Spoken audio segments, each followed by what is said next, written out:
আসসালামু আলাইকুম। ছাদ বাগান থেকে কলমি শাকগুলো হারভেস্ট করে নিয়ে আসলাম। একেবারে অর্গানিক কলমি শাক, কোনো রকমের ঝামেলা মুক্ত, মানে কেমিক্যাল মুক্ত। তো কলমি শাকগুলোকে পরিষ্কার করে আমি সুন্দর করে কেটে রান্না করে নিয়েছি। এখানে ভাত নিয়ে চলে আসলাম। ভাতের সাথে ছিল কলমি শাক ভাজি, করলা ভাজি, ডালের বড়া এবং কাঁকরোল ভাজা। তো এখানে আমি করলা ভাজি দিয়ে খাচ্ছি, সাথে একটু মরিচ বাটা ছিল এবং ডালের বড়া মিক্স করে খাচ্ছি। আসলে খাবারটা খেতে এত ভালো লেগেছে, আর মরিচ বাটা দিয়ে যে কোনো ভাজি খেতে বেশ দারুণ লাগে। আপনারা অবশ্যই ট্রাই করে দেখবেন।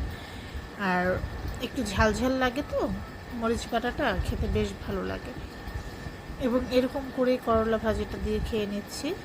তারপরে আমি আবার একটু ডালের বড়াও নিচ্ছি।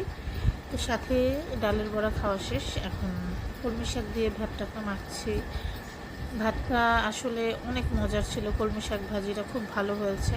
আল্লাহর কাছে অশেষ অশেষ ধন্যবাদ যে আল্লাহ আমাদের এত সুন্দর রিজিকের ব্যবস্থা করে রেখেছেন এবং আমরা এই খাবারগুলো খেতে পারছি।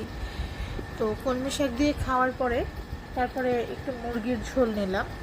মুরগিটা বেশ মজাদার ছিল, এত মজা ছিল যে মুরগির ঝোলটা দিয়েই এক প্লেট ভাত খেয়ে নেওয়া যায়। কিন্তু আমি অল্প একটু ভাত নিয়েছি, আসলে শেষ পাতে তো, সেজন্য। আপনারা সবাই ট্রাই করবেন। আল্লাহ হাফেজ।